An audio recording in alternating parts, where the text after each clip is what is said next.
I was the biggest critic, but I'm all in. I'm all in. You keep saying this. I'm all in. You should have watched the fucking first one. I know, but I'm all in. That was a throwback to 90s boxing. How it should be. Oh, but it wasn't. It was a terrible fight. Great fight. Some man they wanna chat shit till I knock 'em ain't like I'm Jack Shaw. Roll hat, roll stack, my flow sharp like a hacksaw. Right, we're back. Episode, gotta be near 30 now, I think. For the second series. Yeah, gotta be. Fair play. We are back to recap the boxing, recap the UFC. What else? There've been some big fight announcements in terms of boxing we're getting to, but terrible weekend for me on the picks. 1 for 6. Let's start on our picks.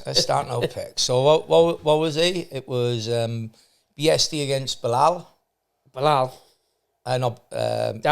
Dariush, sorry. Benil, not Bilal. Benil Dariush. I had that one, you didn't. Yeah, that's fair shout. Prates, Leon, we both called wrong. Yeah. Well, you did bet that Leon had knocked him out. Yeah. But I also bet that he on the accumulated he'd win. But he had a great first round. Yeah, he was looking good. You know. He did look a bit, I thought he looked a little bit like, could be just down to the fact that Prates is obviously so good on the feet, but I thought he looked a little bit, his range looked a little bit off, on the feet. Lot of pressure, coming off 2 losses. I think, and he's world level move. I think Leon, he looked like he lost a bit of his killer edge, I thought. A bit of his eyes used to be so good, people, because he hadn't fought at that level of competition before, and he dealt with them quite comfortably. But, all respect to Prates. Up until the knockout, I felt like first round, he did deal with him comfortably. Well, I wouldn't say, I'd say he won the first round, but I don't think it was, I thought he'd just get him down and twist him up, but he did I don't think he ever looked, on the feet, I think Prates was always the one landing the shots. He did land a good couple of takedowns, Leon. I was surprised that he didn't, get him down in the open and keep him down, but perhaps it's just one of them. When you fought at the level, Leon fought that, and then you go on a bit of a spiral. Perhaps his motivation isn't where it was, or perhaps he's just going through what, because you hear him speak fight week, he's talking about he wanted to fight for the belt and stuff like that again. So the youngest team did, didn't it? But we'll see. I think that might be it for him now. It's a tough loss to come off after already losing 2 beforehand. Yeah. It was it'd be interesting. It was a nasty finish. Listen, if he calls it a day, you'd argue the greatest British fighter of all time. Definitely up there, isn't he? Him and Bisping, maybe. What I would say, Bisping is the pioneer, won the first, but you look at the quality of what Leon have beat. Kamara twice. I just think the pedigree of his wins puts him as number 1 for me. Yeah, it's a lot in it, is it? You think Bisping beat Anderson? Dan Henderson. Yeah. Who else have Bisping fought and beat? Obviously, Luke Rockhold for the title. I just think it's close. I just think he pinches it just a little bit. Just my thoughts. That's just about my opinions. What was the third fight?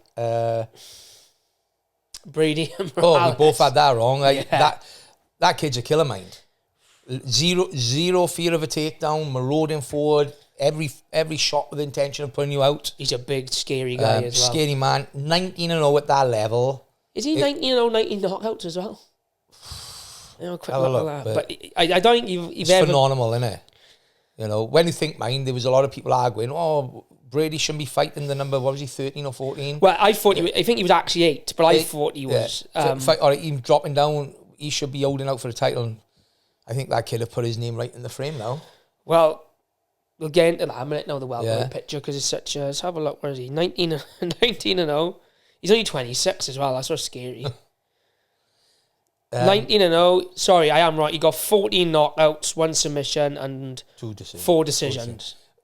Dana said in a press conference about, somebody asked him the question, he looked like a superstar all week. The fur coat at the weigh-ins, the colour day. It said the Ecuador press, they'd never seen a turnout from Ecuador like it for I seen on a sporting event. So I seen on Ariel right behind this him, week that the Ecuadorian football team were playing in New York.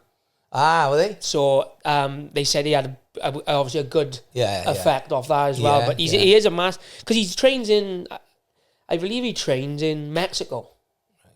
But yeah, he's a scary fucker, him. Terrifying. The co-main, pretty much a shutout fight, 5 rounds to nil every judge. Fight that was, wasn't it? I thought it was always going to be, you know, but Shevchenko done what Shevchenko needed to do. What it looked like to me was that Whaley tried to do the... How do you say his surname? I said that right? Shevchenko.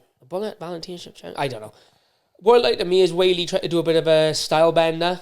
I think she tried to go up the weight while still being a strawweight. If Adam, she hadn't put no size on. Because she just looked outsized, outstrength, didn't she? It was like Valentina was just bullying her, really. It wasn't like she was, you know, timing these awesome double legs and she was just like Whaley has got good wrestling mind. Yes. You know, you went talking to somebody that's a striker, gone up a weight division, got beaten up by a wrestler. No, she just bullied her. It wasn't even a lot, not they weren't technique, but it was like a big brother, big sister, grip you and put you on your back type technique. And then the main event. Well, at least I had that one right. Wow. At least we had that one. One out of 5. What a whitewash. What a whitewash. You know, when like Dana says in prep, you know, not one of the most exciting fights to watch, you know, but what a world class. For me, I think it depends on where you are in the sport. Like for me, I loved every second of every minute of that. And with Jack, you're always thinking the round starts on the feet. Is he going to crack? Is he going to crack? I was excited every round. I didn't fast forward one moment of that fight. I don't think it was an exciting fight, but I think it was not exciting as in all his blood. But for me, the technical superiority and just the brilliance of Islam, I could watch that all day. Same as when the Wolf done a number on DDP. Everybody say, oh, boring. For me, I love that type of fight. Yeah, that's what I mean. Understand the sport. You know? That's what I mean. To the average Joe, it's probably a bit boring to watch. But when you know, like, how good Jack Della is and how easy he stopped Bilal's takedowns. But it was genius game planning because I think Madalena just come out so wide stance waiting for the shot.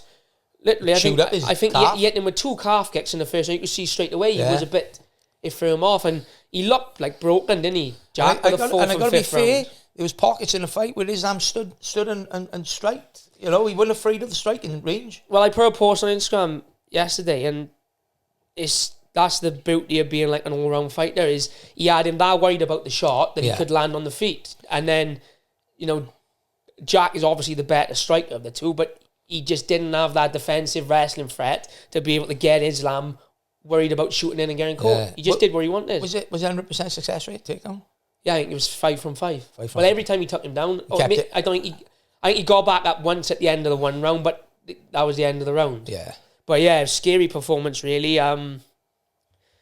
Jack defended well on the floor, I thought, in terms of submissions. Like, he defended the darts well, defended the guard pass, but just couldn't get him off him. I don't, it's easy to say because I'm on the set, watching it, but I felt in parts at times it was a case of he knew he wasn't going to win that fight, and he was concentrating on surviving rather than getting himself scrambling, like giving his back up to try and get to the feet and getting submitted. Yeah, I mean, I just don't think them daggies let you even have that opportunity. I think that's the big difference between Khabib and Islam as well. Is like Khabib would try and punch your head through the floor. I think Islam's more of a control. He'll control you.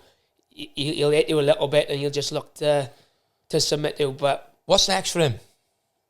Well, there's a lot of good options there. You know, you talk about the welterweight division. Even just like look at what will make me laugh.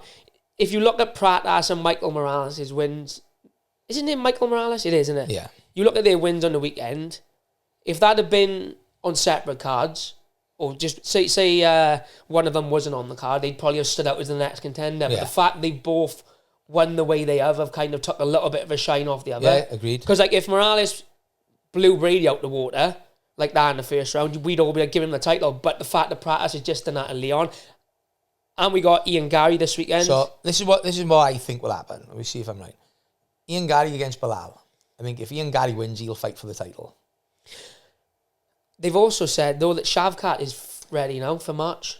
That's definite, yeah. Because I watched an interview with Islam, and he said Shavkat's still injured. Well, I heard Mawani say that he's been told that he can fight in March. I'd not say you can't give it to Shavkat just because of, well, he was number 1 contender. If you're going to give it to Gary, Shavkat to beat Gary, just now, I don't think you can give it to Pratas because Gary beat him 6 months ago. And Gary beat him quite convincingly. Yeah, he did. Yeah, he 4 rounds to 1. He's not going to fight Bilal. That's a no-go. That won't happen if Bilal does beat Gary, right? This is what I think, because I don't think Islam wants to fight until the White House card. I don't think he'll fight early next year. No, he won't. Right? So that leaves, for me, the best fight outside of any title fights. Let's stick Prates in against Morales. Oh, yeah, fuck, that'd be a Let's great stick fight. that in now and say, right, whoever wins our fight gets the White House fight against Islam. All right, but what do you do with... Unless Gary wins. If Gary wins, I think Gary does. But what do you do with Gary if Shavkat has the title fight then? Is Gary going to wait out? Because if Islam fights in, when's the White House card? June. He's not going to fight till December then. So what do you do with... And then, let's be honest. Let's just say, hypothetically, Topuria wins another 2 fights in that time. Yeah. And Islam beats Shavkat. They're going to do Islam against Topuria then.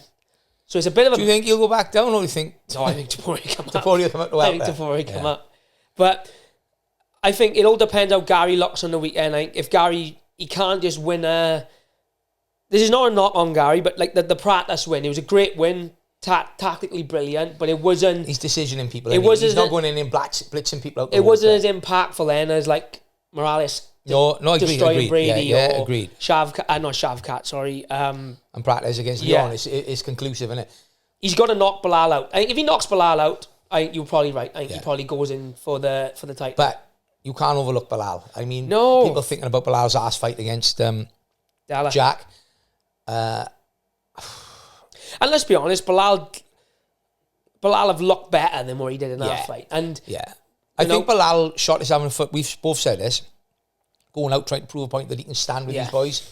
I don't think we'll see that this time. No, I don't think we've yet to see Gary's wrestling, really, have we? The only wrestling we've seen Ian do in the UFC have been offensive wrestling. Yeah. He defended a little bit against Shavkat on the fence and whatnot. Yeah, he did defend well. But I think Bilal is more not different...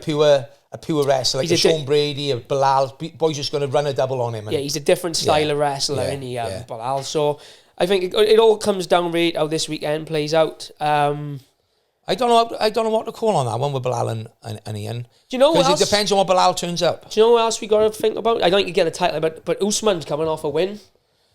They got the same management. They're both pushing for the fight. That slipped my mind. I watched an interview, and again they questioned Dana on it. And if you want a fight that's going to make sense for legacy, Islam against Kamara at the White House would be that fight. Yeah, the problem you go with Usman is he have lost 3 of his last 4. I ain't saying, but it's the UFC. You know what I mean? I don't know. I don't. Should Sean Brady have to fight down a division? No, but I don't think. But also, what you do, you ain't going to sit out because he's not a definitive contender. Or it could be he lets the belt go, goes back down to fight. No, he won't let that belt go now. You don't think? You think no he'll chance. Him? No chance. He ain't going back down after that fight he's had. He's just gone up, beat the number 1 welterweight. Yeah, and look convincing doing it. Not killing himself. Yeah, he's beat everyone apart from Arman and Topuria. He's beat everyone down at that way. Ilya's nuts enough to go up mind. Yeah, I think he will, but I don't think they'll allow him. I think Ilya's probably going to fight Paddy next, is my honest opinion.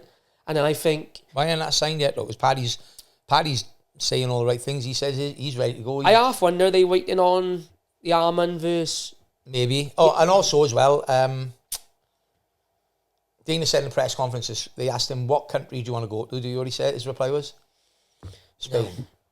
Yeah, well... Yeah, I want to do Spain, he said. We haven't done Spain yet, I want to do Spain. So that's telling me he's appeasing Islam with a fight at Madrid's... Nah, Islam ain't going to go and Not fight Islam, Ilya. Oh, yeah.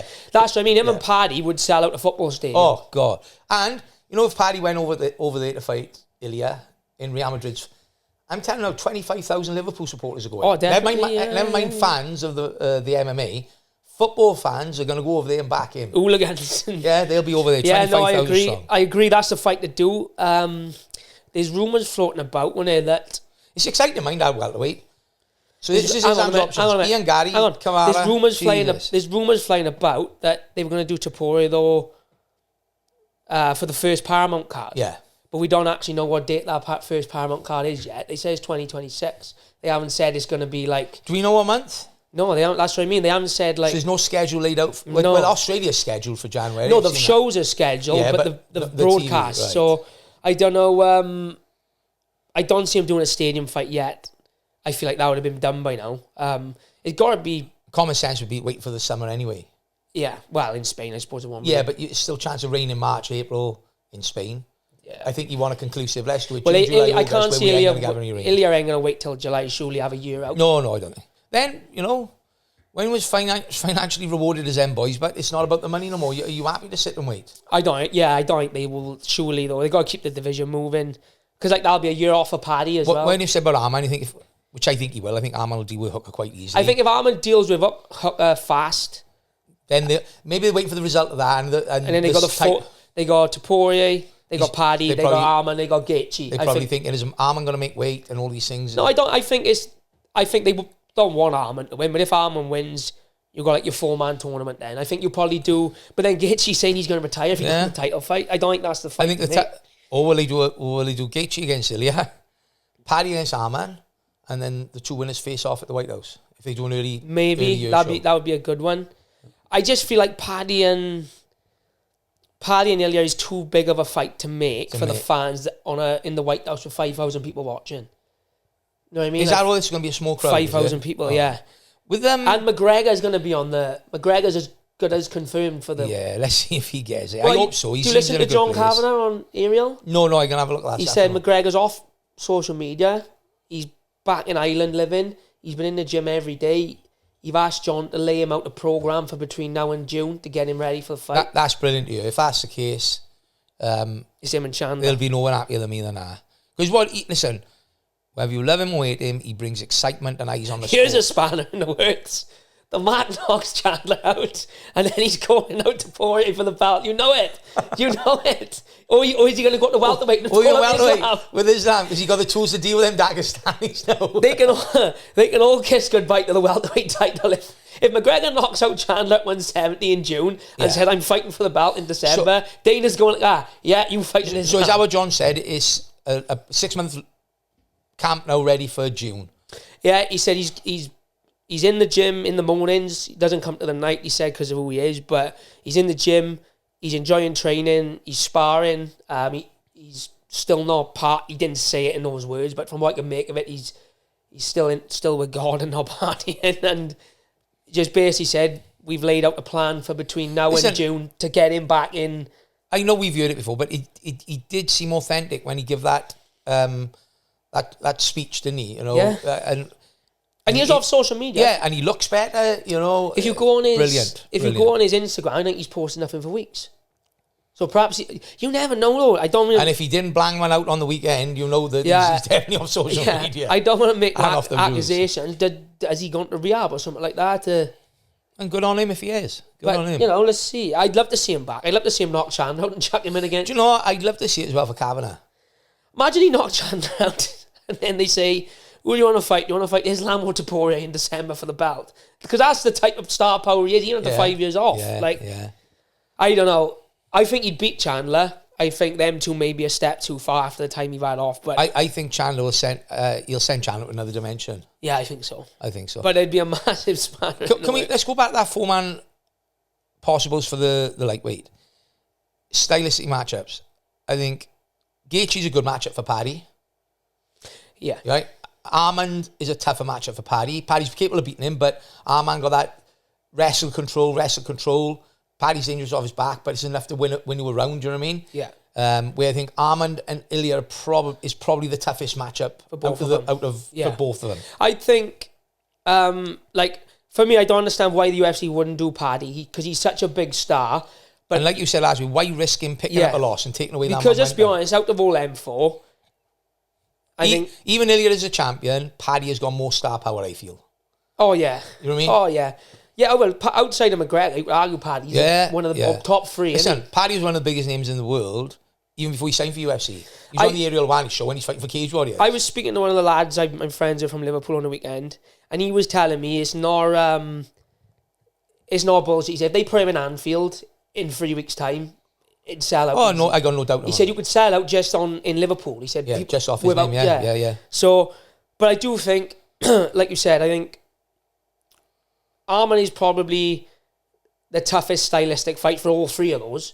So I feel like if you're going to risk Paddy on another fight, I feel like they do Gaethje. Yeah. I don't feel like they should do Gaethje, Topuria, and Arman and Paddy, because that's a tough fight for Paddy. Not to say you couldn't beat him, but it's a tough fight. I don't think it's worth the risk.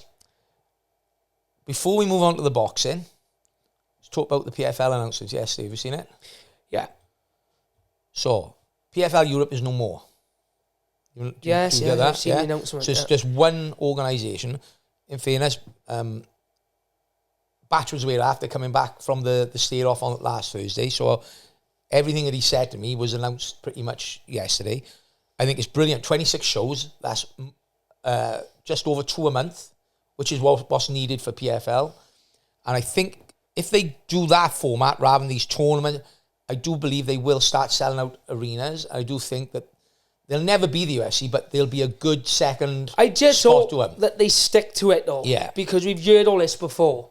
They signed Francis Ngannou, he never fights. They signed Jake Paul, he never fights. Jake Paul signed for the PFL, never had a fight. Yeah. We keep hearing all this. Oh, we're going to do that.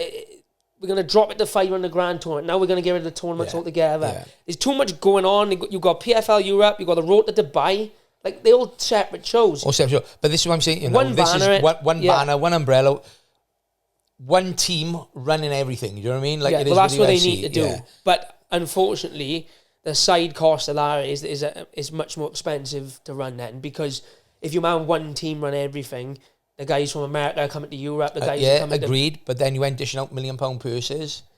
You know, if they had the model of the UFC. All right, but here's all right, flip side of the coin then. How did that stand for contracts? Because people would have signed tournament contracts. One of our boys signed a tournament contract. They just null and void it if there's no tournament to fight. Right, so that's what I'm saying. Yeah. So there's no tournament to fight then. So them big names that are in the tournament now, their contracts null and void. Yeah, null and so void, do they now say, well, £1 million up for grabs, they're not fighting for... That they'll have freedom of contract. But that's what I'm saying. Does now... let me think of a big name. For example, I don't know, wait. That Usman then... Oh, no, he's not in the tournament. But let's just... I don't know, give me an example. Lewis McGrillen.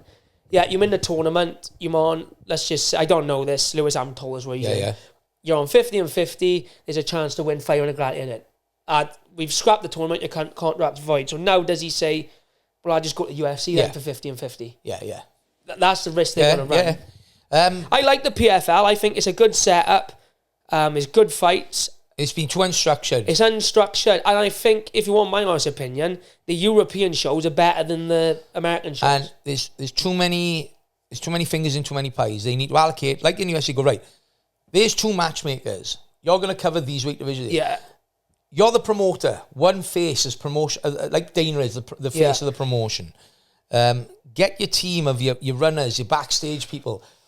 Have a European contingent and then have a an American contingent. Yeah. It'll work fine. I think, fingers crossed, it'll work out well, because at the moment, that's what's missing, is there's no second tier for the UFC at the moment. They have to be able to sell arenas for it to be profitable. Yeah. And if they pick the right fight, you imagine if you take Paul Hughes to Northern Ireland, he's going to sell a 10,000 arena. That's the problem they got. They got to build stars. They got to build stars. You know, and they got to be... in different regions. They need an English star, Welsh star, a French star. They got plenty of French, haven't they? Irish star, which they got in Paul Hughes. I'll be honest. Be interested to see what happens with Paul Hughes and Usman. Will they jump ship now? I think Usman's going to jump ship. And I think that'll be the next legacy for the Nurmagomedovs, is for him to come through and win the lightweight title now. I think that's what's going to... I think he's going to fight this contract. But then money talks, we don't know how much... Let's just say he's on £1 million a fight. Is he going to get out of the UFC? Probably not. But I think them guys don't need money now. You know, the team they've built, the sheiks behind them. I'm telling you. You say that, they're all very wealthy guys, but if you say to him, you want £1 million a fight, right, what's he going to have on the UFC? 250k? You're fighting for a quarter of the money. Yeah, but for a world... And by the way, you're not going in for the belt straight away. You're going to go in and fight... He'd be one fighting in on our title, 100%. No ifs or buts. I don't think he's going to take 4 times pay cut. Do you want to have a wager that I guarantee he signs by the middle of next year? I think he'll sign, but it ain't... That's what I'm saying, UFC will make it work. And if it's money, but they're all about... It's not about money, it's about legacy. I don't think they are. No more. I think... Otherwise, why do you go PFL in the first place? Because Islam's in the UFC. He was Bellator. But there's other Khabib guys in the UFC. There's other Khabib Nurmagomedov. No, I ain't saying, but... Chanko's a lightweight in the UFC. But Chanko is an up-and-comer. But Usman was an up-and-comer when Islam first had the belt. And this is what I'm saying to you. So they build him, and now he's ready to take over that mantle. Yeah, but that's what I'm saying. That logic is flawed. If Chanko's coming up, he's going to fight for the belt. So why didn't Usman do that when Islam was champ? Come in, work his way up. Right? I get what you're saying there. But no, he done it because PFL probably said, they're offering you 30 and 30, we'll give 100 and 100. I get that. But 100 and 100 at the early stage of career, them boys don't need money now. No, they don't, but We'll You see. know, I guarantee he'll be signed by for June. example, McGregor don't need money, but he ain't going to take a 50% pay cut, is he? When you get used to accustomed to fighting for a certain purse, and you live a certain I'll guarantee you lifestyle, McGregor would turn to that White House for football. I bet he wouldn't. I bet he would.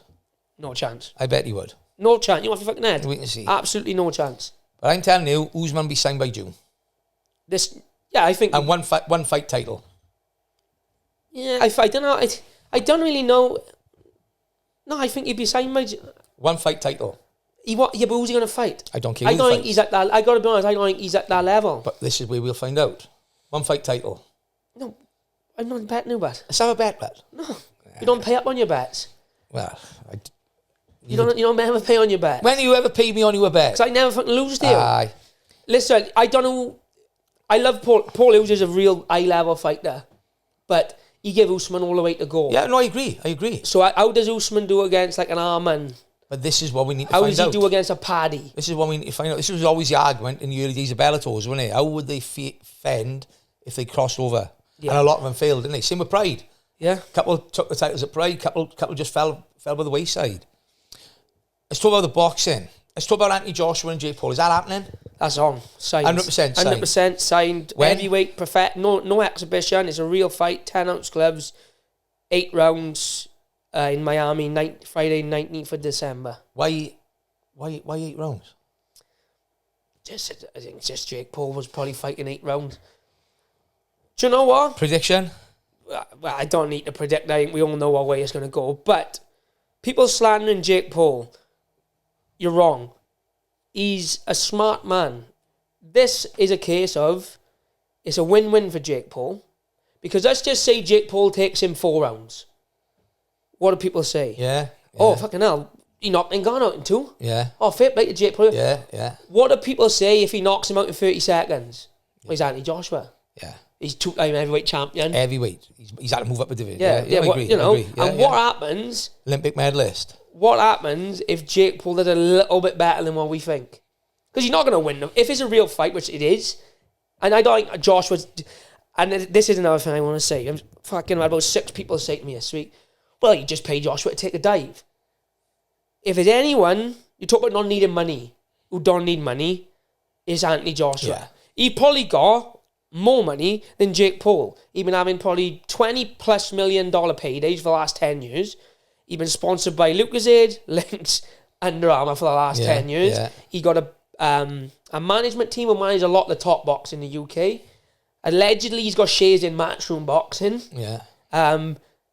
Turkey Al-Sheikh is lining him up for 2 fights next year, which will be worth probably 200 million over the 2 fights. Yeah. So Jake Paul chucking him an extra 10 million ain't going to make him, take it a bit easier on me, Ant. It ain't going to happen. Yeah. And because it's a lose-lose for Joshua. If Joshua don't go in there and starch him, like the Ngannou fight, that was a lose-lose for Joshua because if he don't knock him out, it's like, well, that's the look how he UFC dealt guy. with that. That's what I'm saying. Yeah. But do you know what? Say what you want about Jake Paul, the guy got fucking balls. Because to step in for him... He walks a walk, doesn't he? There's one thing you got to say, he walks a walk. Yeah. Talking about Sheik Turk Ali, yeah? Yeah.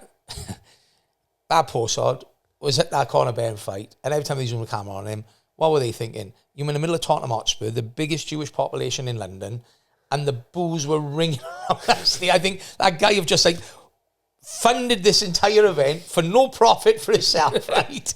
Just to make sure the fans have what they want. What's a big Jewish thing? Tottenham Hotspur, Tottenham Hotspur football team has been owned by the Jewish community for a long time, and the majority of the supporters, that's why they call the Yitzhak.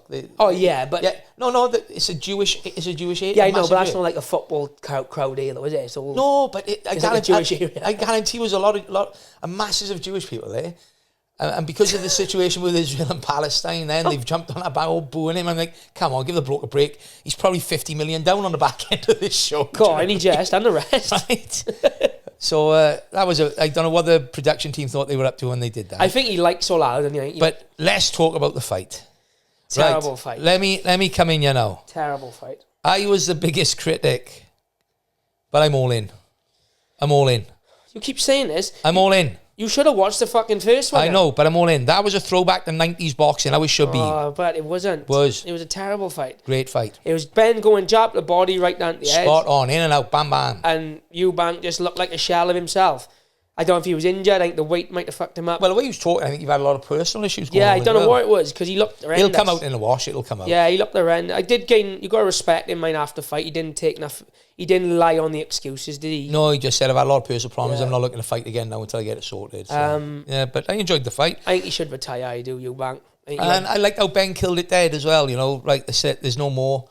We both got kids coming up. I don't want it falling onto them. You know what, not to sound like a Conor Benn, actually, I do like Ben, he's exciting to watch, but I don't think it was a case of like Conor Benn doing anything extraordinary or fighting into any, like, it weren't like he fought any different, he was just a bit more reserved than a lot. It's just Eubank didn't get going. It was like round 4, then 5, then 6, and I was thinking, you know, he'll get going now, and he just didn't.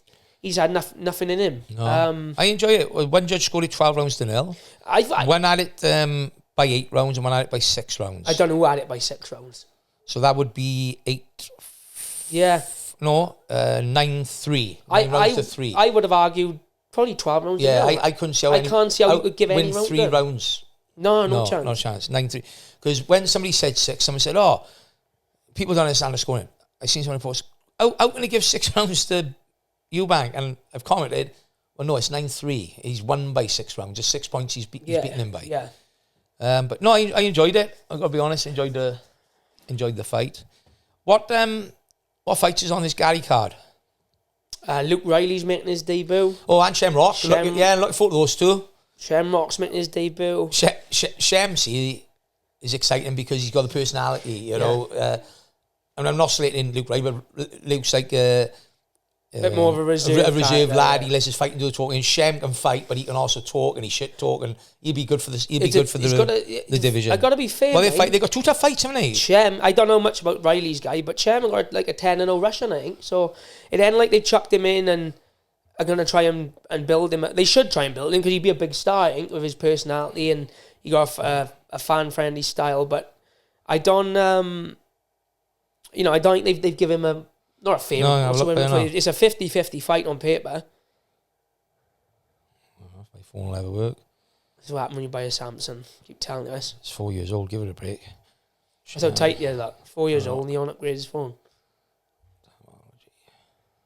I don't really know what else is on the card. I'll get the card up there now.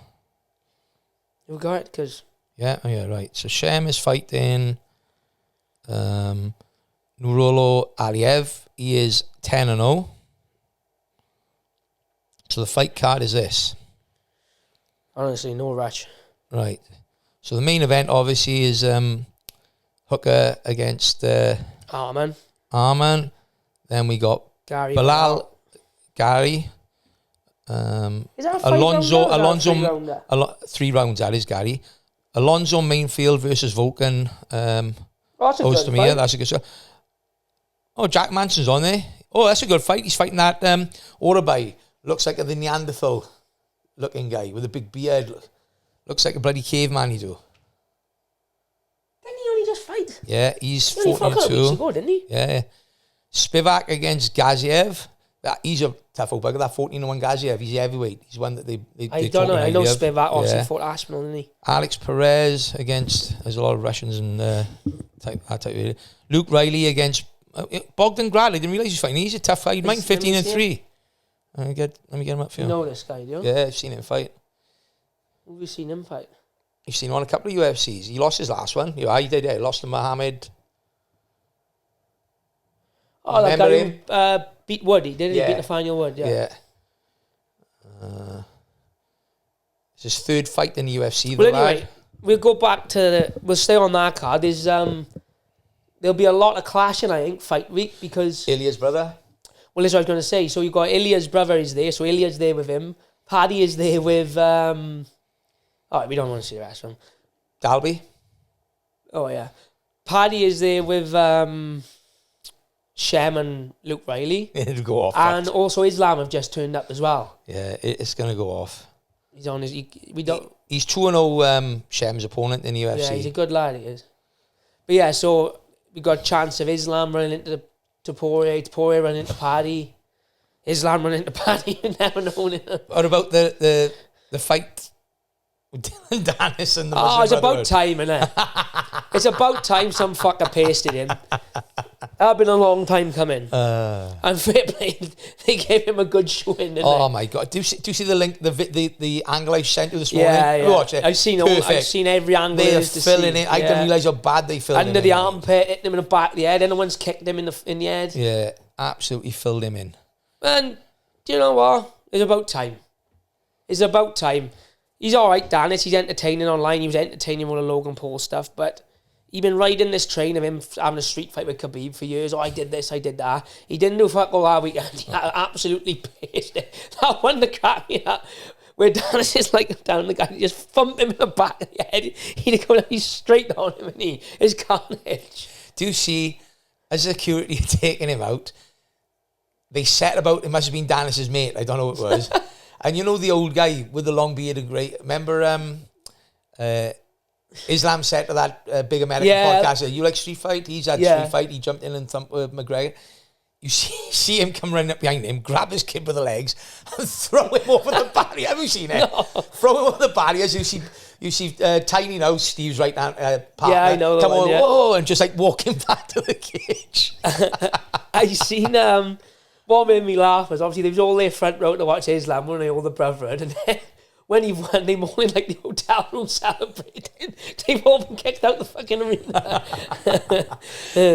Second greatest UFC crowd fight of all time. The first one was that one at UFC Not Shame. Remember when they're Mexicans? Oh. They just that guy just chilling everywhere. Everyone having a go. We haven't seen many, have we, apart from that? Crowds kicking right off. One of the worst we've seen, but for constant fighting was that Cordina fight we went down to in Cardiff. Oh, that was a nightmare, wasn't it? Constant, wasn't it? In the crowd. Nightmare. Like, it didn't show on the TV, but it must have been 8 fights. There's a lot more of it, I think, at boxing events. Just on, yeah. Because I think with MMA, a lot of the time, what's it called? The crowd is there to watch the whole show. Whereas I think with the boxing, a lot of it is like you got to very watch tribal fighter A following, or fighter yeah, B. yeah. But what I come out of the Cordina fight is obviously Joe's in the main event, and there's probably like, I don't know, 80-90% of the crowd probably Welsh boys. How you all fighting amongst each other? You're more like to support the same fucking guy. Smack that in the middle of Cardiff where he's from. You know what I mean? It don't make no sense. I was looking up at the one point, Cocaine, that's right. They were going in the top tier up there. Then I've looked down, they're fighting by the fire exit. I go to the toilet, come out, there's a big fight outside the toilet.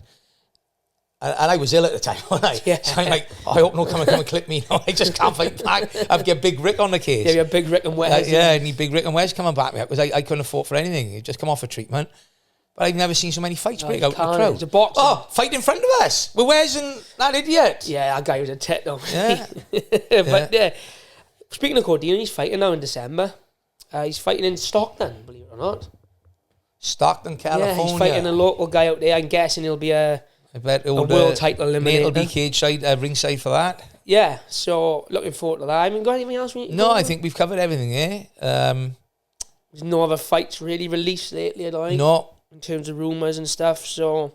We're talking to a boxer next week. Byron Haywood. Haywood and his son Dylan Haywood. More famous for his rugby. Byron's famous for rugby. He was a good amateur boxer, but his son has turned professional now, so... Byron was a Scarlet's coach. Welsh assistant coach, Welsh under-21s coach. Played for Wales himself. One of the highest point scorers in Welsh rugby union history. If you've watched Kingsley's podcast, there was a few stories about him. Of mentions for him. So yeah, I'm going to drop Kingsley a text on the weekend and say, send me some questions you would like to ask, because Kingsley will be quite raw with it. Yeah, but I think that's it. I think we're all done. So let's look forward. Maybe we'll touch on... Yeah, I think we will. We'll touch on... I know we got a podcast next week, but let's touch on this weekend because it'll be interesting to see what our thoughts are after the Gali Bilal fight. Yeah, all right, then we'll do that. All right, guys. Over and out. Like, share, subscribe, the usual. We'll catch you, next week now with Byron, maybe the week after, depending on how Byron quick we and get Dylan out. next week. Byron and Dylan Haywood, local boys, so we'll see you then.